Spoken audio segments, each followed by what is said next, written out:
ઓમ ભગવતે વાસુદેવાય નમઃ.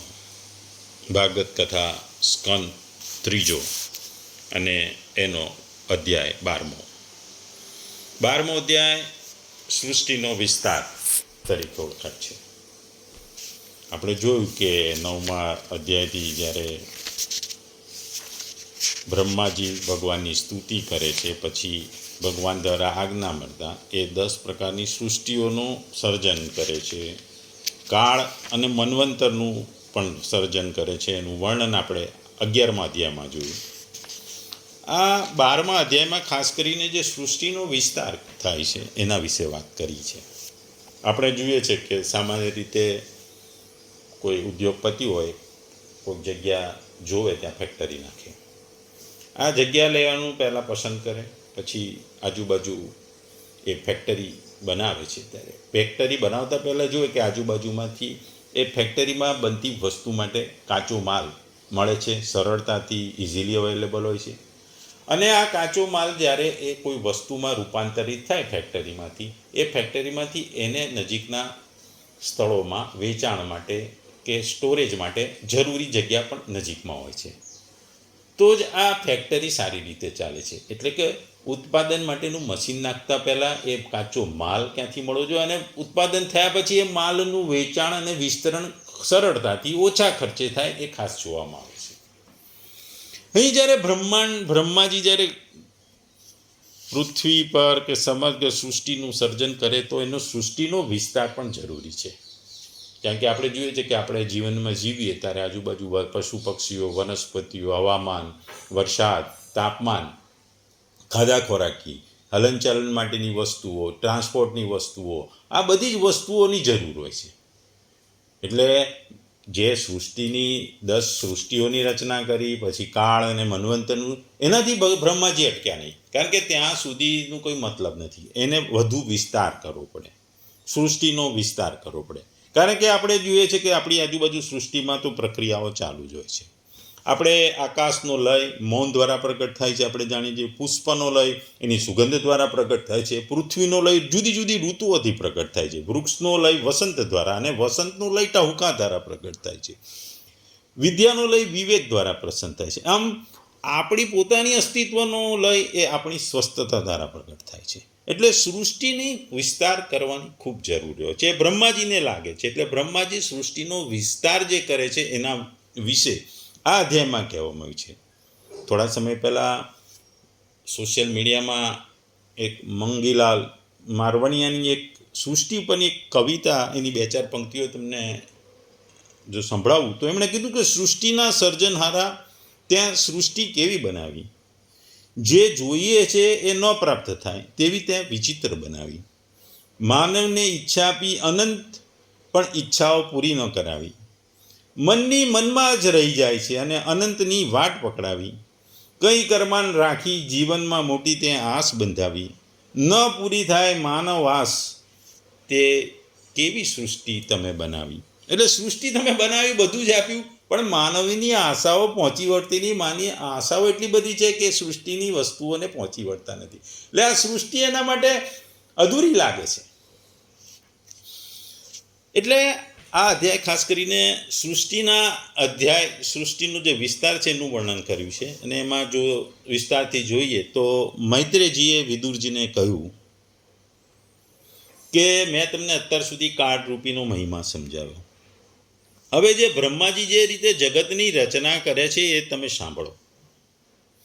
તેમણે સૌપ્રથમ અજ્ઞાનની 5 વૃત્તિઓ, એટલે કે તમ એટલે અવિદ્યા, મોહ એટલે અસ્મિતા, મહામોહ રાગ, અને તામિસ દ્વેષ, અને અંધતા મિશ્ર એટલે અભિનિવેશની રચના કરી. આ 5 વૃત્તિઓની રચના કરી. પરંતુ તે અત્યંત પાપમય સૃષ્ટિને જોઈ તેઓ પ્રસન્ન થયા નહીં. આ 5 વૃત્તિઓ જોઈને એમને સંતોષ ના, તેમને લાગ્યું આ તો કંઈ બરાબર નથી. એટલે એમણે ભગવાનનું ફરી ધ્યાન કર્યું, અને ધ્યાન કરી પવિત્રતા કરી તેની બીજી સૃષ્ટિની રચના કરી. એટલે ભગવાનનું ધ્યાન કર્યું, એ વચ્ચે અટકી ગયા. 5 વૃત્તિઓ તો બનાવી પણ એમાં મજા ના આવી. એટલે એમણે પછી ફરીથી ભગવાનની આરાધના કરી, ભગવાનની ધ્યાન કર્યું, અને પછી બીજી સૃષ્ટિની રચના કરી. આ બીજી સૃષ્ટિની રચના વખતે બ્રહ્માજીએ સનક, સનંદન, સનાતન અને સનતકુમાર આ 4 નિવૃત્તની પરાયણ ઉર્ધ્વ રહેતા મુનિઓ ઉત્પન્ન કર્યા. એને બ્રહ્માજીના પુત્રો પણ કહેવાય છે. પોતાના આ પુત્રોને બ્રહ્માજીએ કહ્યું કે પુત્રો તમે સૃષ્ટિનું ઉત્પન્ન કરો, પરંતુ જન્મથી જ મોક્ષ માર્ગ એટલે નિવૃત્ત માર્ગનું અનુકરણ કરતા અને ભગવાનના ધ્યાનમાં હંમેશા તત્પર હતા. તેથી તેમણે એમ કરવા માટે મનાઈ કરી, ઈચ્છા ના દર્શાવી. એમણે બ્રહ્માજીની આજ્ઞા ના માની. બ્રહ્માજીને થયું આ મારી આજ્ઞા તો મારા પુત્રો માનતા નહીં, મારો તિરસ્કાર કરી રહ્યા છે. એટલે તેઓ ક્રોધ લાગ્યો, એમને ગુસ્સો ચડ્યો.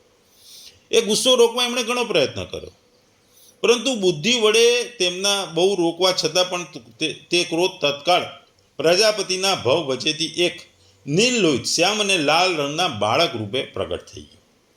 એટલે ક્રોધમાં એક બાળક ઉત્પન્ન થઈ ગયું.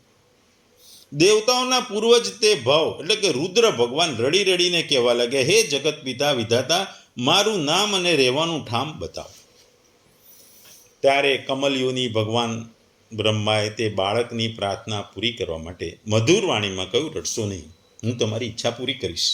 હે દેવશ્રેષ્ઠ, તમે જન્મતા જ બાળકની જેમ ડૂસકા ભરીને રડવા લાગ્યો છે, તેથી પ્રજા તમને રુદ્રના નામે બોલાવશે. તમારા રહેવા માટે પહેલેથી જ મેં હૃદય, ઇન્દ્રિયો, પ્રાણ, આકાશ, વાયુ, અગ્નિ, જળ, પૃથ્વી, સૂર્ય, ચંદ્રમા અને તપ એ સ્થાનોને રચી દીધા છે. એટલે કે તમે આવવાના છે એટલા માટે મેં સ્થાનો રચી દીધા છે. તમારું નામ મન્યુ, મનુ, મહિનશ, મહાન, શિવ, ઋતુધ્વજ, ઉગ્ર રેતા, ભવ, કાલ, વામદેવ અને ધૃતવર્ત રહેશે.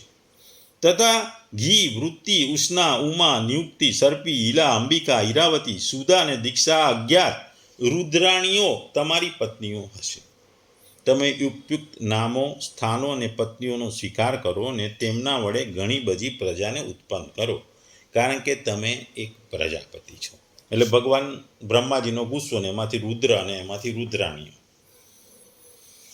લોકપિતા બ્રહ્માજી પાસે આવી આજ્ઞા મેળવીને નીલ લોહિત ભગવાન બળ, આકાર અને સ્વરૂપમાં પોતાના જેવી પ્રજાને ઉત્પન્ન કરવા લાગ્યા. એક પછી એક એમના જેવી પ્રજાને ઉત્પન્ન કરવા લાગ્યા.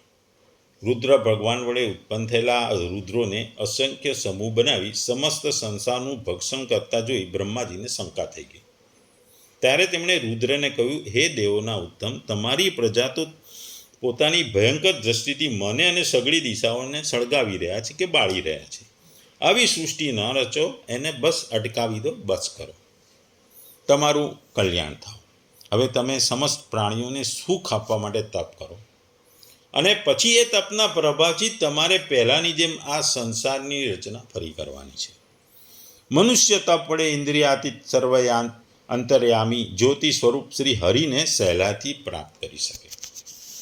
આટલું કીધું પછી મૈત્રીજીએ ફરી આગળ કહ્યું, જ્યારે બ્રહ્માજીએ આવી આજ્ઞા આપી ત્યારે રુદ્ર ભગવાને ભલે કહી તે આજ્ઞા માથે ચડાવી અને પછી તેમની અનુમતિ લઈને તેમની પરિક્રમા કરી અને એ તપ કરવા વનમાં ગયા. ભગવાનની શક્તિથી સંપન્ન બ્રહ્માજીએ જ્યારે સર્જન માટેનો જે સંકલ્પ કર્યો હતો ત્યારે તેમણે વધુ 10 પુત્રો ઉત્પન્ન થયા. તેમનાથી જગતની ઘણી વૃદ્ધિ થઈ. તેમના નામ મરીચ, અત્રિ, અંગીરા, પુલસ્ત્ય, પુલહ, ક્રતુ, ભૃગુ, વશિષ્ઠ, દક્ષ અને 10મા નારદ હતા.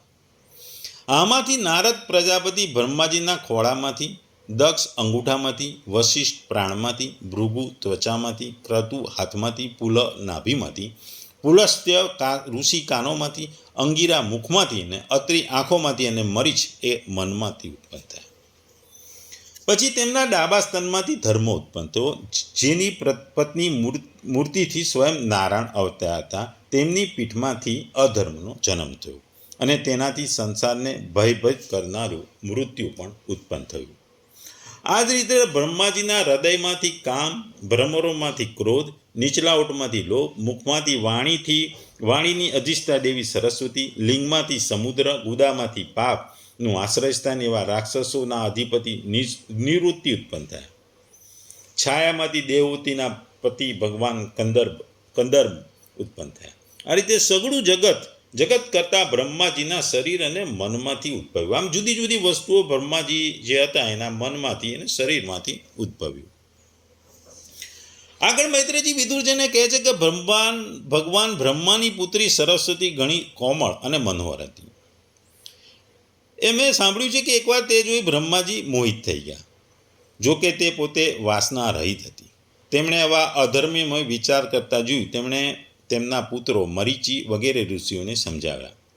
બીજાથી તમે સમર્થ છો તો પણ પોતાના મનમાં ઉત્પન્ન થયેલા કામના વેગને નહીં રોકતા પુત્રી ગમન જેવી દુરસ્ત પાપ કરવાનો વિચાર કરી રહ્યા છે.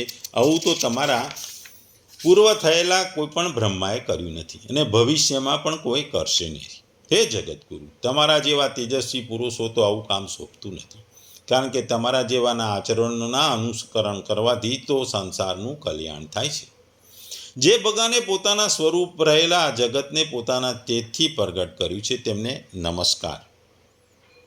આ સમયે જ તેઓ ધર્મનું રક્ષણ કરી શકશે.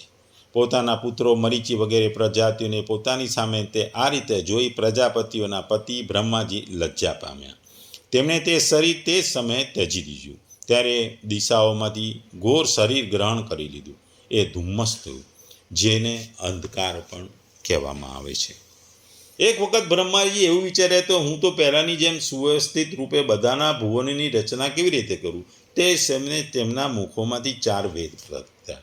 એ ઉપરાંત ઉપવેદ, ન્યાયશાસ્ત્ર, હોતા, ઉદ્ગાતા, અધ્વર્યુ, બ્રહ્મા, આ 4 ઋત્વિજોના કર્મો, યજ્ઞોનો વિસ્તાર, ધર્મના 4 ચરણો અને 4 આશ્રમ તેમાંથી વૃત્તિઓ, આ બધું જ બ્રહ્માજીના મુખમાંથી ઉત્પન્ન થયું.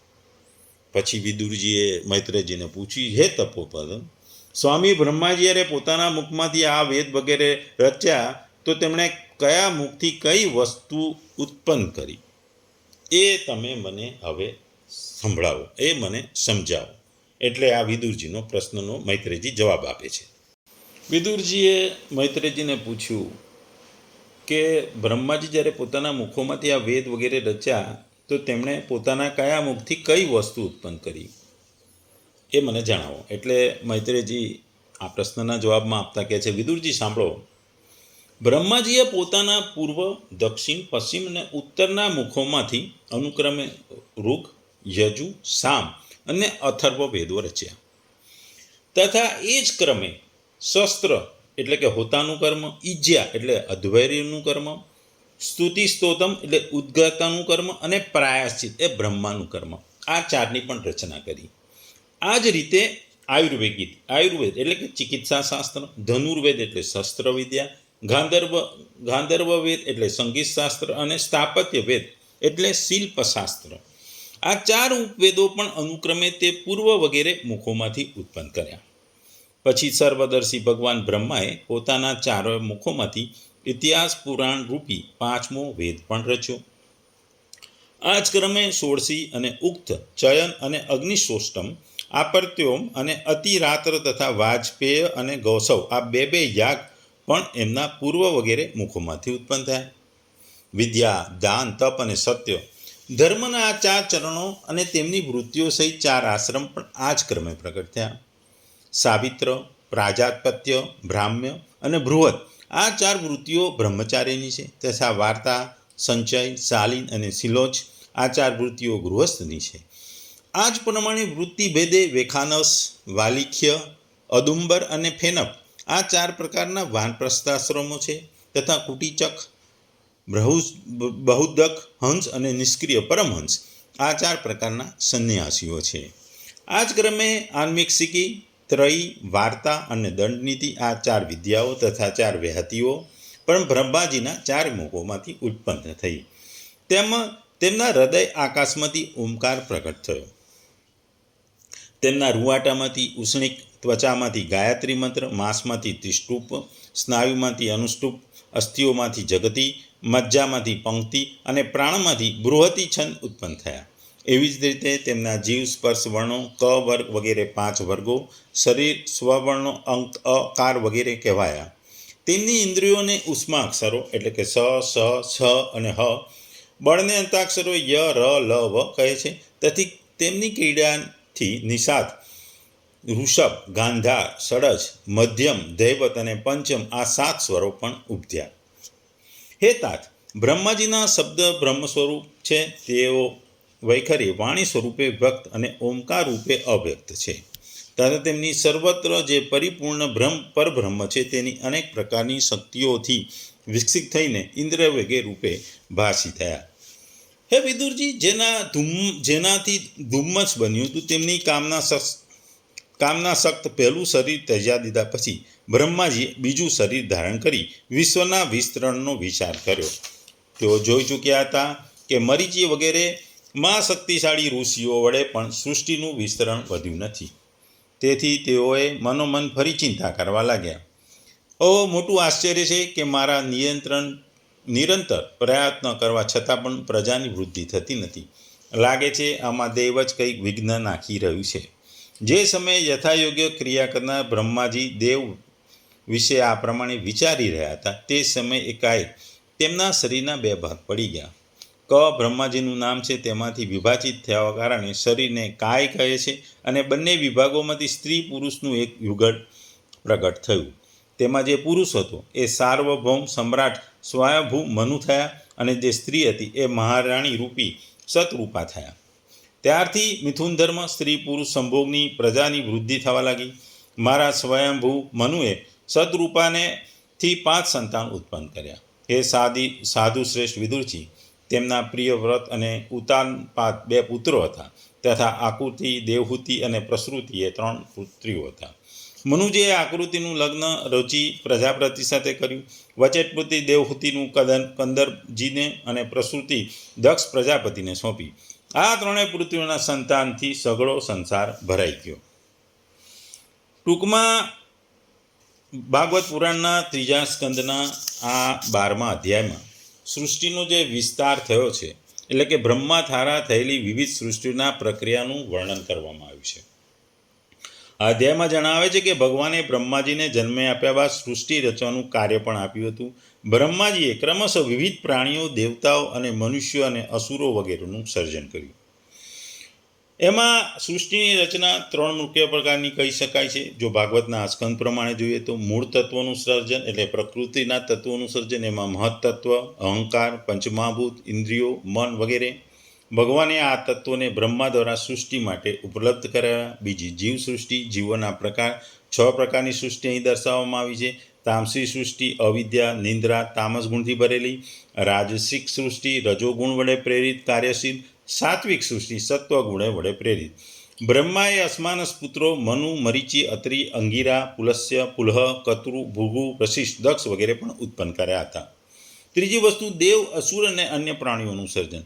પહેલાથી સ્વયંભૂ મનુ અને શતદ્રીનું સર્જન કર્યું. દેવતાઓ, અસુરો, ગંધર્વો, અપ્સરાઓ, નાગો, પિતૃઓ વગેરે વિવિધ જાતિઓ પણ ઉત્પન્ન કરી.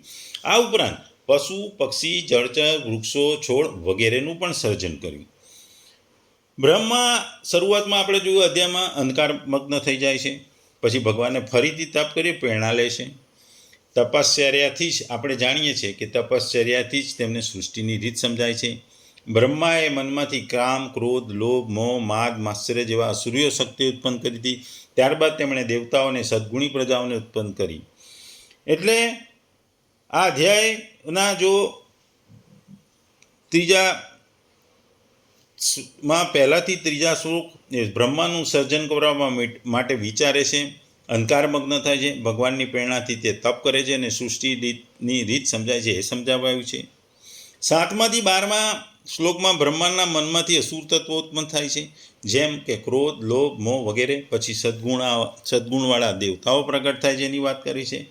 12થી 25મો શ્લોક બ્રહ્મામાં મનમાંથી 10 મહર્ષિઓ ઉત્પન્ન થાય છે, જે મરીચી, અત્રિ, અંગિરા, પુલસ્ય, પુલહ, કતૃ, ભૃગુ, વશિષ્ઠ, દક્ષ, નારદ વગેરેની વાત થાય છે. પછીની જે શ્લોકો 45 સુધી છે એમાં સૃષ્ટિનું વિસ્તરણમાં વસુરો, દેવતાઓ, અસુરો, પ્રાણીઓ, વૃક્ષો, જળચરીઓ વગેરેની વાત કરવામાં આવી છે. આપણે ટૂંકમાં જોઈએ તો બ્રહ્મા જન્મ પછી ભગવાને કે જે સૃષ્ટિ રચો, પરંતુ શરૂઆતમાં બ્રહ્મા નથી જાણતા કે કેવી રીતે કરવું. તે અંધકારમાં છે એટલે ભગવાનનું તપ કરે છે, ભગવાન પાસેથી પ્રેરણા કરે છે અને પછી સમજાય છે. સૃષ્ટિનું સર્જન 3 ગુણથી સત્વ, રજસ, તમસ વડે થશે. તેમના મનમાંથી પ્રથમ અસુર ભાવ ઉત્પન્ન થાય છે, એટલે એના ક્રોધમાંથી રુદ્ર ઉત્પન્ન થાય છે વગેરે, મોહ વગેરે ઉત્પન્ન થાય છે, લોભ વગેરે ઉત્પન્ન થાય છે. પછી સદગુણવાળા મહર્ષિઓ, દેવતાઓ અને મનુષ્યનું સર્જન છે. સ્વયંભૂ મનુ થી માનવજાતિનો પ્રારંભ થાય છે. દેવતાઓ, અસુરો, નાગો, પિતૃઓ, ગંધર્વો, અપ્સરાઓની રચના કરે છે. વૃક્ષો, પ્રાણીઓ, પક્ષીઓ, જળચર, કીટક વગેરે પણ ઉત્પન્ન છે. આ બધું સર્જીને બ્રહ્મા શું કરે છે કે વિશ્વને સંતુલિત કરે છે, વિશ્વને એક સંતુલન પ્રોવાઈડ કરે છે. માટે જ આ અધ્યાયનું બહુ મહત્વ છે. કારણ કે સર્જન ભગવાનનું કાર્ય છે, પણ પ્રેરણા વગર થતું નથી. એ સમજવાની આધ્યાત્મિક મહત્વ આ અધ્યાયનું છે કે સર્જન એ ભગવાનનું કાર્ય છે, પણ પ્રેરણા વગર કંઈ શક્ય નથી. ભગવાનનામાંથી પણ બ્રહ્મા પ્રેરણા લે છે, આ અધ્યાયમાં સમજાવવામાં આવ્યું છે. બીજું, ત્રિગુણ જ્ઞાનની જરૂર છે. વિશ્વમાં બધું જ જે સત્વ, રજસ અને તમસ આ ગુણોમાંથી જ બને છે એ પણ સમજાવ્યું છે. અસુર ભાવનાઓ જેવી કે ક્રોધ, મોહ, લોભ મનમાંથી આવે જ છે અને એને નિરાકાર કરવો એ જરૂરી છે. એટલે આધ્યાત્મિક માર્ગે ચાલો તો જ આ વસ્તુ તમને દૂર થાય. આધ્યાત્મિક માર્ગ જ તમને આ બધી વસ્તુઓમાંથી, ટૂંકમાં આ અધ્યાયમાંથી આપણને જીવવા માટે લાગુ પડતા જે જીવનમાં મહત્ત્વની વસ્તુઓ છે એમાં જોઈએ તો જ્યારે તમે દ્વિધામાં હો ત્યારે ભગવાનનું સ્મરણ કરો, તપ કરો. મનમાંથી હંમેશા નકારાત્મક ભાવનાઓને દૂર કરો, નહીં તો અસુરની જેમ તમારું પણ જીવન બગડશે. સર્જનાત્મક કામ માટે હંમેશા ધીરજ, તપ, યોજના જરૂરી છે. પ્રકૃતિના નિયમોનું હંમેશા માન રાખવું જોઈએ, કારણ કે બધું જ ત્રિગુણથી સંચાલિત છે. ટૂંકમાં આ અધ્યાય બ્રહ્માજીની દ્વારા જે સૃષ્ટિનું ઉત્પાદનની તો વાત કરવામાં આવી છે, સૃષ્ટિનો જે વિસ્તાર છે એની વાત કરે છે, પણ આધુનિક જમાનામાં પણ આપણે જોઈએ તો કે આ વસ્તુઓ આપણને સમજાઈ જાય છે. કારણ કે જે બ્રહ્મા જેવો બ્રહ્મા પણ જ્યારે અંધકારમાં જતો રહે છે, અંધકારમય થઈ જાય છે, એમને કશું સૂચતું નથી, ત્યારે તેઓ ભગવાનનું તપ કરે છે. આપણે પણ આપણા જીવનમાં ક્યારેક કોઈ પણ વસ્તુમાં દુઃખ આવે કે કોઈ સમસ્યા આવે, કોઈ મોટી જટિલ અડચણો આવે તો હંમેશા ભગવાનનું નામ દેવું જોઈએ, ભગવાનનું તપ કરવું જોઈએ, ભગવાનમાં શ્રદ્ધા રાખી કામ કરવું જોઈએ. કારણ કે જો તમે તમારી ધીરજ જે હોય એ ગુમાવો તો તમે કાર્યમાં સફળ થતા નથી. ધીરજ હંમેશા રાખવી પડે છે, કારણ કે કોઈ વસ્તુ ત્વરિત નથી મળતી, એનો સમય હોય ત્યારે વસ્તુ મળે છે, એ પણ ધ્યાન રાખવું જોઈએ. આ વસ્તુ મહત્વની છે. બીજું છે કે જીવનમાં હંમેશા ખરાબ નકારાત્મક વસ્તુઓથી દૂર રહેવું જોઈએ. જીવનમાં લાભ, લોભ, ક્રોધ, મોહ એ બધાથી હંમેશા દૂર રહેવું જોઈએ, તો જ તમારું જીવન સરળ, સારું અને એકદમ સારું રહે છે. કોઈ પણ વસ્તુ જે હોય એના માટે, કોઈ પણ વસ્તુ પામવા માટે તમારે હંમેશા એ વસ્તુ મેળવવા માટે એની પાછળ મંડ્યા રહેવું પડે, એટલે કે એનું તપ કરવું પડે. અને આ તપ તો એકલું જ નહીં, સાથે ધીરજ બી રાખવી પડે. કોઈ વસ્તુ પહેલે દિવસમાં મળી જતી નથી, તમારી મહેનત પ્રમાણે એ વસ્તુ તમે પામી શકો છો. એટલે ધીરજ અને તપ બંને કરવું છે. પણ આ તપ અને ધીરજ એક જ દિશામાં નહીં કરવાનું, એનું યોજના પણ બનાવવી પડે છે. તમારે કોઈ પણ વસ્તુ પામવા માટે કેવી રીતે મેળવવી એની યોજના પણ બનાવવી પડે છે. આ યોજના દ્વારા તમારે તપ કરવાનું છે, અને તપ કરતાં કરતાં તમે ધીરજ પણ રાખવી પડે, તો એ વસ્તુને તમે પામી શકો છો. અને આ શ્લોકની આ અધ્યાયની મુખ્ય વસ્તુ છે કે ભાઈ કોઈ પણ વસ્તુ તમને મળશે, પણ તમારામાં તપની ભાવના હોવી જોઈએ, એની પાછળ તમારે પડ્યા રહેવું પડે. કોઈ પણ વસ્તુ મેળવવા માટે તપ એટલે મીન્સ એના કાર્યમાં મંડ્યા રહેવું પડે. તમે કાર્ય કરતા રહેશો તો તમને છેવટે સફળતા મળશે. સફળતા ત્વરિત હોતી નથી, ધીરજની બહુ મહત્વ છે. અને બીજું કે આપણે સંસારમાં જીવીએ છીએ, જગતમાં જીવીએ છીએ, ત્યારે પ્રકૃતિના જે નિયમો છે એનું પાલન કરવું જોઈએ. પ્રકૃતિથી વિરુદ્ધ જાઓ, પ્રકૃતિની વિરુદ્ધ દિશામાં તમે જાઓ તો પ્રકૃતિ તમને હેરાન કરે છે. આજના જમાનામાં જોઈએ છે કે ભૂકંપ, તાપ વધી ગયો છે, ભૂકંપો બહુ આવે છે, વરસાદ પણ એકદમ વધારે પડે છે, પૂર આવે છે, ભૂકંપો થાય છે. આ બધા કારણો, ભૂસ્ખલન થાય છે પહાડી પ્રદેશ, કારણ કે તે નેચરલ વસ્તુને તમે તોડી નાખી છે. જે પ્રાકૃતિક વસ્તુ છે એને તમે ડિસ્ટર્બ કરો છો, એટલે એ ડિસ્ટર્બને કારણે મોટી આફતો તમારા જીવનમાં આવે છે. એ આ શ્લોકમાં મીન્સ આ અધ્યાયના શ્લોકોમાં ભગવાન જણાવે છે કે જીવનમાં આ અધ્યાયમાંથી જો તમારે શીખવું હોય, 12મા અધ્યાયના જે ભગવાન બ્રહ્મા દ્વારા જે સૃષ્ટિનો વિસ્તાર કરવામાં આવે છે, ત્યારે તમારે મુખ્ય 4-5 વસ્તુઓ સમજવી. એક, જ્યારે તમે દ્વિધામાં હો ત્યારે મગજ શાંત રાખો, ભગવાનના નામનું રટન કરો અને જે વસ્તુ મેળવો એનો તપ કરો. જીવનના મનમાંથી તમારે ખરાબ વસ્તુઓને દૂર કરી, નકારાત્મક વસ્તુ હોય કે આ નહીં થાય, ખોટું થશે, ખરાબ થશે, હું નહીં પામી શકું, આવી બધી મોહ, લોભ, ક્રોધ, આ બધી માયાઓમાંથી દૂર થઈ જવાનું. ત્રીજી વસ્તુ છે કે હંમેશા ધીરજના ફળ મીઠા હોય છે. ધીરજ ધરો તો ફળ મીઠા મળે છે. અને સંસારમાં આપણે રહીએ છીએ તો આજુબાજુની જે પ્રકૃતિ છે, પણ વ્યક્તિ હોય કે પ્રાણી હોય, પશુ હોય કે ગમે તે, એનું હંમેશા માન રાખવું જોઈએ, એ કહેવામાં આવ્યું છે.